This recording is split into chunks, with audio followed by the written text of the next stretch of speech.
You are listening to Be Simply. This is Suzanne Toro, aka She.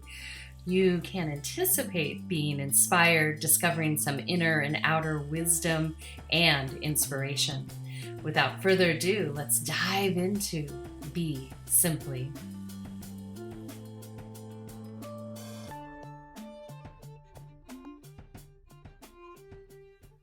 Welcome to Soul, Silence, and Sound. I want to thank you for being here today, or for those that are listening in after the fact.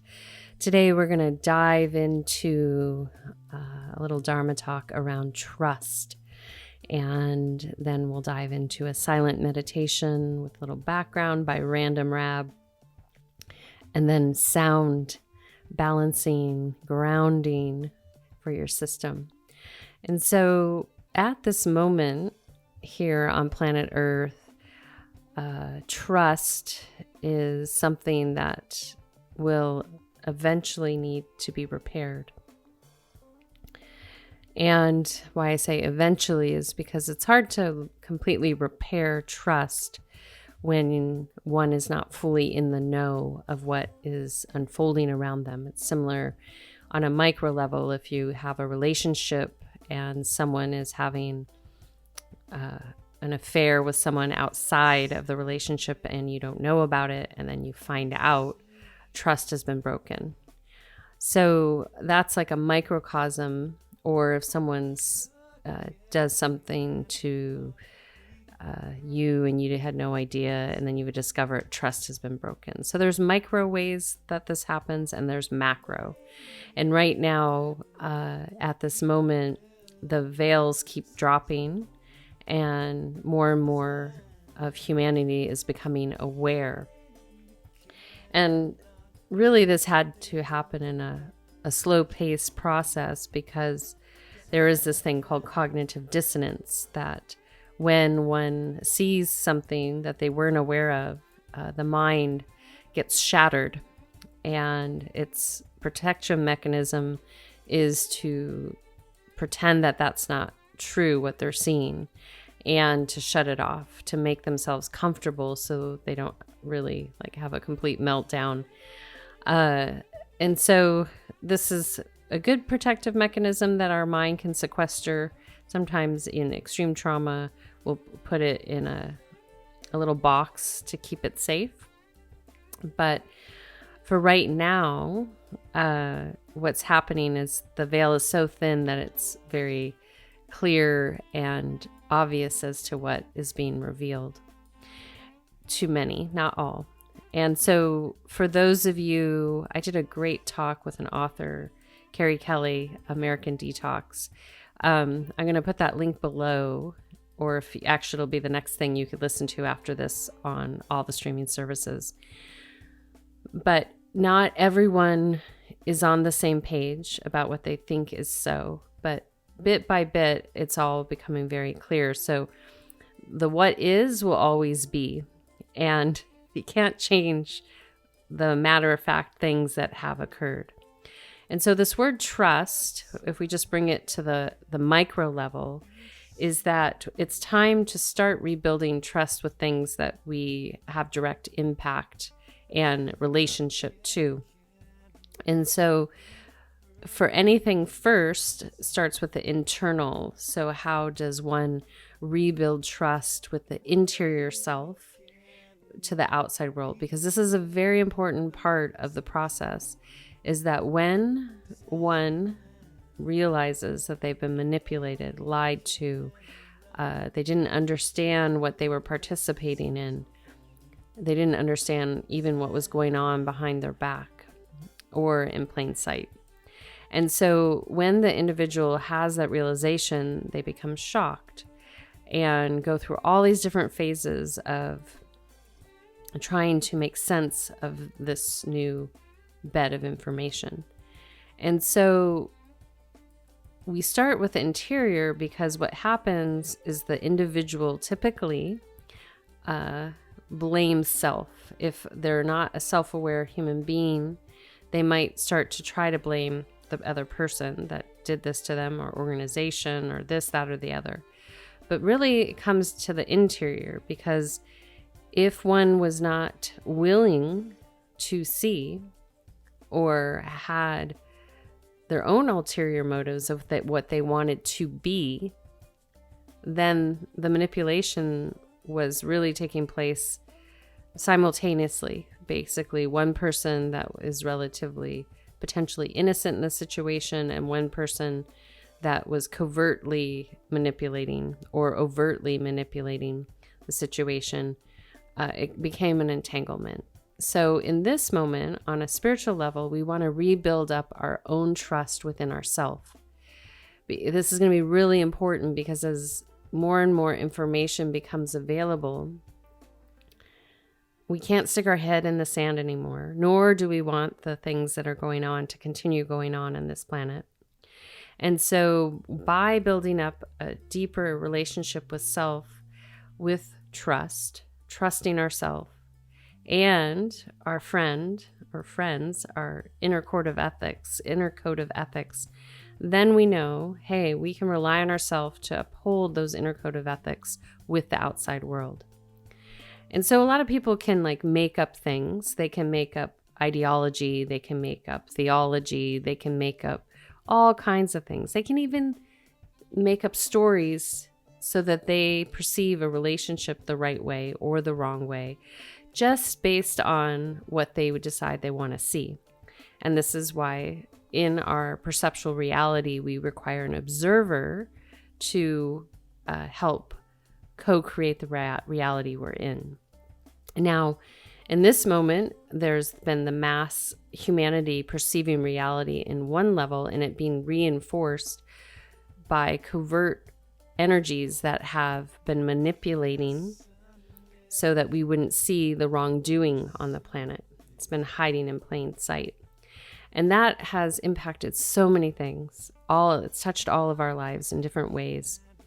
And when we get really honest with our spiritual practices and our inner faith and our core values, then we can start to shift things from the inside out.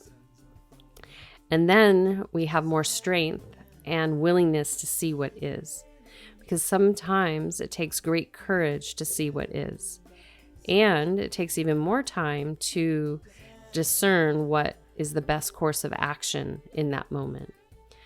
But ultimately, you know where you won't waver.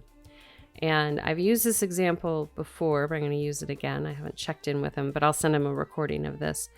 A friend of mine, I'm not going to name his name, but is an activist, and he will do activism with hunger strikes, walks, all different kinds of things, silent meditations and silent opposition, nonviolent oppositions. And so he has done this in accord with his code of ethics. He has mirrored his ethics with his action. He's left jobs. He's sat down on the line saying, no, we don't support this. And so the deeper that gets within self, then one knows in everyday life they can uphold that. And that might mean sometimes leaving a job, not working for a company anymore, not shopping at the store anymore, being educated and seeing what is, not out of convenience going and keep supporting some organization, company, and so forth that is committing crimes against humanity. And so it's each self's choice in this moment to decide what they want to do and know. And also having a willingness in this moment to receive new bodies of information, receive confirmations. So in a spiritual practice, when we have the observer has to really let go of all attachments to see clearly. When any observer is attached to an ideology, a thematic, a story, even a grasping at knowing, they're not objective. In addition, if that observer is attempting to shift what is being observed so that they can gather information or manipulate others, again, it's not a pure vision because it's being manipulated. And then two people looking at the same vision, one being the manipulator, it gets confusing. And I guess everyday terms for a lot of people would be the whole idea of gaslighting someone, manipulating it so one person questions the reality. So basically, at this moment, you can just fairly understand in the moment, or reflect back potentially where you've been made to feel that you are crazy. You're not thinking right. No, that didn't really happen. You don't know what you're talking about. And so I know this on a macro level might seem a little heavy, but it's important. And for those that are listening, you'll receive it in the way that you need to. And so right now, we want to have courage. We want to have eyes wide open. We want to have all the will and the focus to see what is, to be the clear observer, not only for ourselves, but all beings. And as those things are seen and confirmed and reconfirmed, integrated with new bodies of information, then each one of those observers can continue to hold that resonance, not to be traumatized, not to be in fear, not to be in doubt, but to hold it with a resonance that this is no more. And to have a conviction within yourself that you can trust yourself with seeing that information, that you can trust yourself, that you can stand up in your highest and your best for the humanity in all of us. We can't cower at this point. We can't just turn our head and look the other way. And this sourcing from within is so vital right now. And the only person that can do it is you. And so a couple things that will be required is for you internally to take some time, especially in this next week, to really evaluate where you've kind of turned the head. You've turned the head and looked the other way because you don't want to look at it. And where you've brought your attention back to just, you don't have to overlook at something, but you can really take the time to say, wow, I see that. And I have a responsibility. I have a ethical responsibility to do something with that body of information in my everyday life. And so by acknowledging internally, you'll see where the little slip-ups might be, where you're like, I'll let that slide. I'll let that slide. I don't have to worry about that. It's not my problem. People say this all the time, but it's all of our problem. We co-created this reality. So a two-step process is one, first deciding if you're willing to rebuild trust from within. And then the second one is that if you have courage to see. And those two will start to lead you in a process that you can start to see what is. And the value of seeing what is that then other people can see what is. And you can't dispute it. The elephant in the room, everyone can see it. And then that's that awkward moment because the trickster realizes that they are caught. And then that's where that proverbial veil drops finally once and for all. And for each and every one of you that are listening to this might have a micro story on a certain level. For some of you, this might have a macro story that you're maybe feel helpless to. And that's why I really encourage it to go to the micro level. Look at what's happening in and around your world right now. Look at where you've stuck your head in the sand, where you're willing to look, where you know that you don't trust yourself, where you actually haven't done the healing and that you're ready to heal, that you're ready to put to rest these things that have held you hostage. And from there, then you can start progressing for the betterment of yourself and others. And then guess what? Once we trust ourselves, once we know beyond anything that these are our core values and this is that I trust myself to uphold those core values, that then okay, I'm good. Now I can engage with the human population and all other beings that exist on this planet. That you have the capacity to say, I know where I stand, and I'm going to hold that resonance for myself as I engage in the world. Now, this isn't boundaries. This is just knowing where you stand. And that means you know where to engage and where not to, where to continue, where to walk away. That is your choice.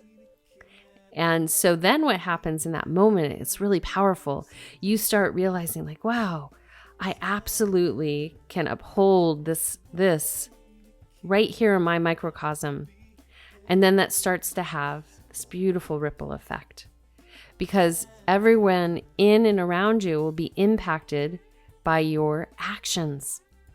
And so if you so to choose, you have this beautiful way to create an impact for all of humanity. And then the final component that I want to add to this before we go into the meditation is that I welcome you with trust, rebuilding the trust from within, because it's not going to just be about you reclaiming and having courage and seeing it and upholding your ethics. Because when you start to uphold your inner ethics, you will be challenged. You will see where you've let yourself down, where you knew when you should have left the room, when you knew you should have got out of this, that, or the other, when you knew that something wasn't right, but you didn't speak up. And so that will give you some choices to make, and be patient with yourself. The other component, as you see, as you have courage, I really welcome the practice of prayer. And prayer is a personal word. It's attached potentially to a theological practice, indigenous practice, an earth practice, whatever it might be. And I'm not talking about spells. I really do not encourage anyone to be practicing anything occult on this planet. Simple offerings to the planet, simple prayers, really praying deeply to be guided in the way that supports your highest and best. And you can do that in your way. That's a very personal, intimate process. And I encourage you to keep it that way. It's private, unless you're with a group, a sangha, or a group community where you're all on the same page and you can hold that energy in the same way. And the key component is that you meet that feeling from within for yourself right now, really asking for guidance for yourself. And then that'll ripple out for the benefit of all. And it is important for me to state or hear is that sometimes we think that our actions are for the benefit of all because we think we know the way, we know the best way. And as I've shared many times over, that the unseen, the divine, has many paths and it's accessible everywhere. It's your choice if you want to interface. It's your choice how you relate to it. It's your choice of how you put the syntax to it. And do not let anyone rent space in your head about that interface. That's yours. And you all know the difference between something feeling dark and something feeling light, something feeling sad, something feeling happy, something feeling heavy, something feeling physically light. You know energetically those differences. And if you don't, send me an email. I'm happy to hop on a call with you to share and transmit those frequencies so you can discern them. And this is how you learn to trust yourself, because you feel the shifts of energy. And that's why we're going into an emotive age, age of mastery, because we will be able to tap into energies that will give us access to our highest in a much more effortless manner. But those access points do not just get handed to you. They require practice, discipline, and focus. So, if inspired, I encourage you to start to look within. Start to ask yourself where you don't trust yourself and where you're ready to repair that relationship of trust with yourself. And as you do, I welcome you to really understand where your code of ethics are in that process and to deepen your understanding of what it means to pray or to make an offering or to call in to the unexplainable. And if you need help with that, I can help you with that too, to find language that resonates with you. And finally, I really encourage you in this moment, humanity, you are kind, compassionate, beautiful beings. Be nice to one another. Everyone has the freedom to choose how they want to interface with their interior landscape and their external landscape.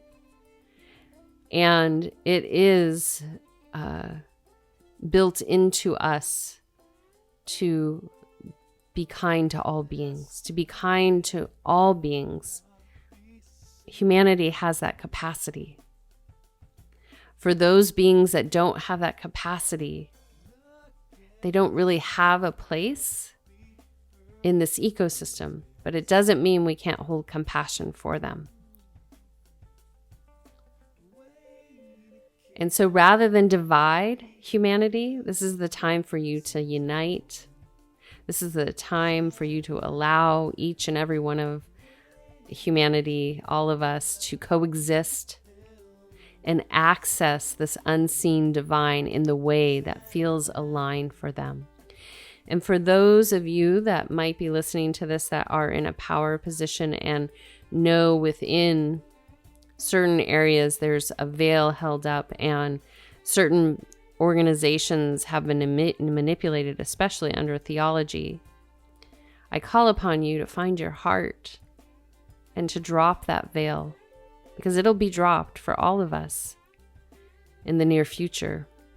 And it's better to take right action now before it happens in another way. That way, those that have to see or are ready to see can see and help support the rest of humanity through the process. So I want you all to know that are listening, I love you. I hold you all deeply in my heart. And that the humanity in all of us is something so special. And it's time for it to awaken. Start by rebuilding your trust from within, your love from within. Feel solid in yourself, and then you're ready to engage with the world around you. Start with your family unit, your friends, your neighbors, and let it ripple from there.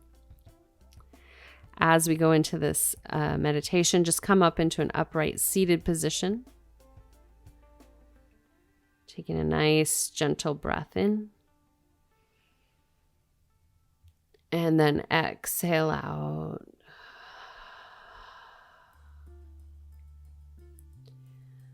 Again, inhale.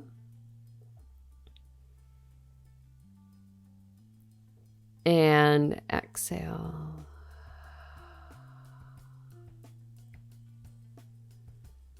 Good. One more inhale.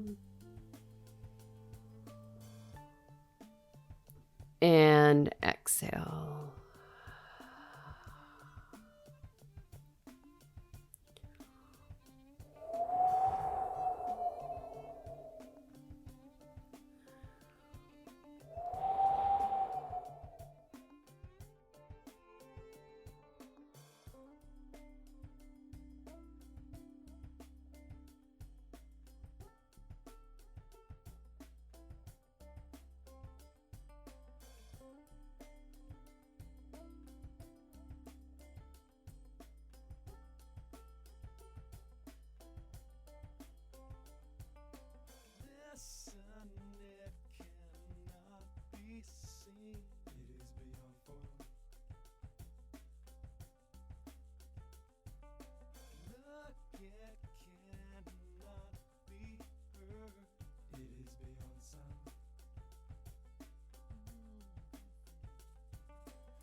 seen, it is beyond form.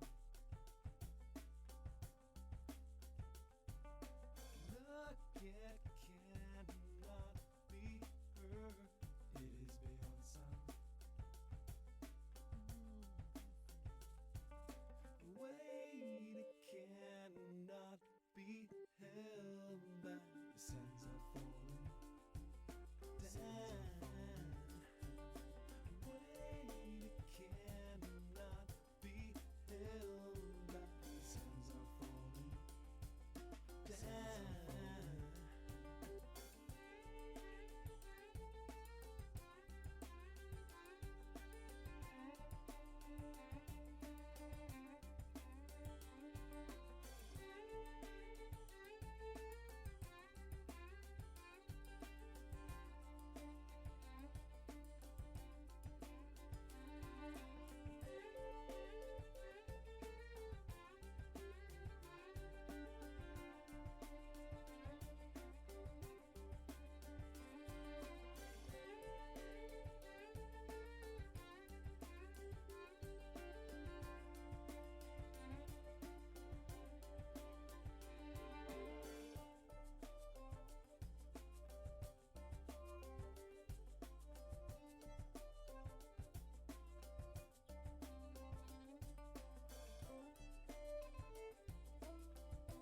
Listen, it cannot be seen, it is beyond form.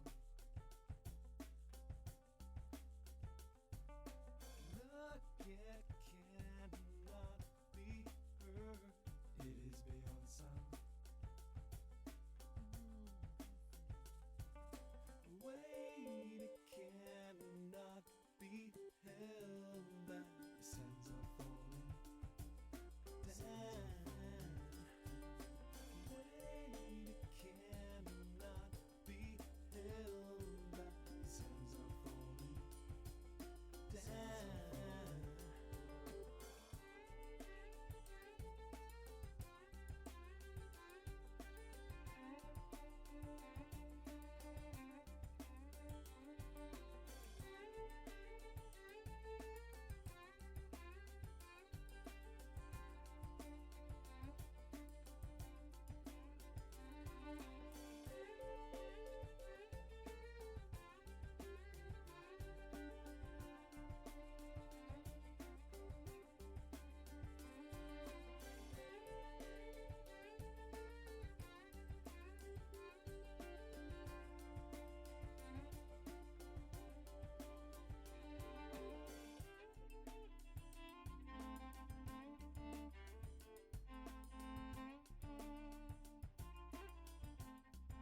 So just gently, I welcome you to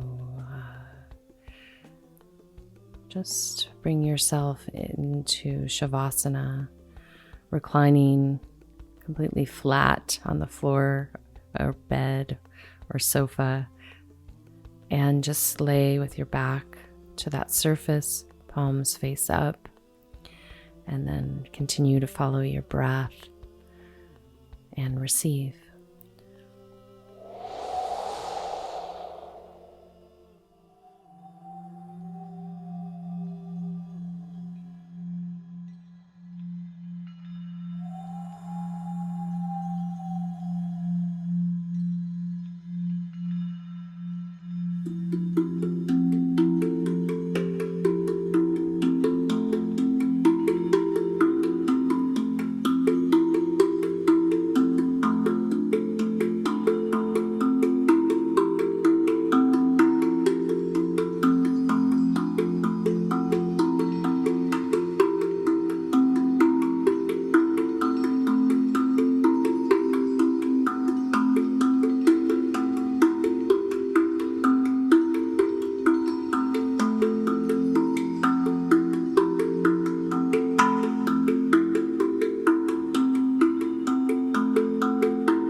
ane ani om, ano ani ai, ane ani om, ane ani om, ano no ani ai, ane ani lam, ano ani ai, ane ani ram, ane ani ram.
Taking a soft, gentle breath into your heart center, gently breathing in and out. Again, inhale and exhale.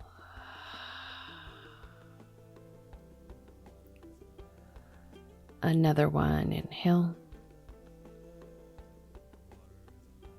and exhale.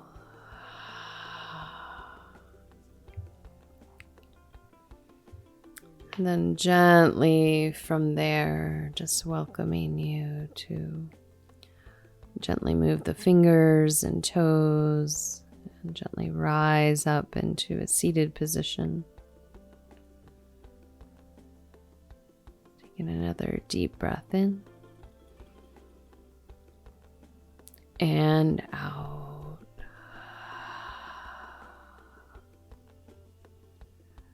Again, inhale and exhale.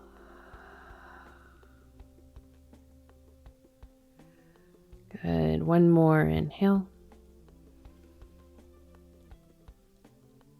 and exhale.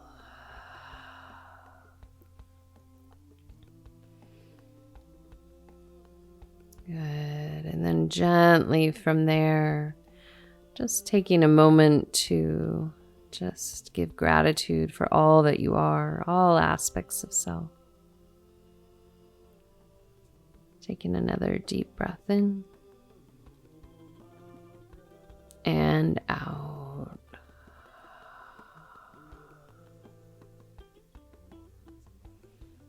Good. And then gently from there, just welcoming you to continue to breathe in and out.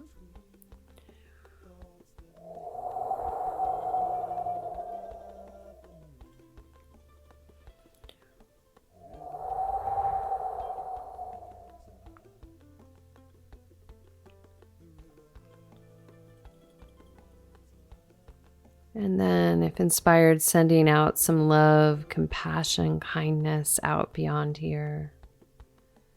Taking another deep breath in and out.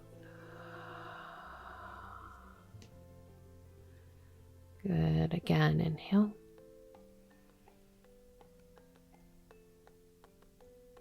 And exhale.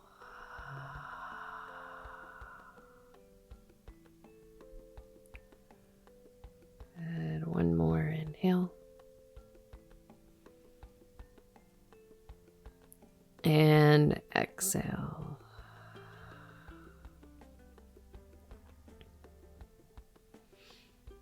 Good. And then gently from there, just welcoming you to gently follow your breath. And then, as inspired, stay here a little bit longer. Just to let everything that you received run over you, run through you, fill you up, and inspire you to look in a little deeper. And if you have the space, maybe create a journal entry in your mind or on a piece of paper, and just connect with all that you are and where you'd like to trust yourself more, and start there and really counter reflect on what that is and how your core ethics can assist you in upholding that trust with yourself and repairing that trust with yourself. So I want to give a special thanks to Random Rab, Dante Marino, and Kadri Scott, and the unseen for supporting us all in miraculous ways. Until next time, this is Suzanne signing out with a full heart, a soft gaze, a gentle smile, a deep bow, and a namaste. Be simply.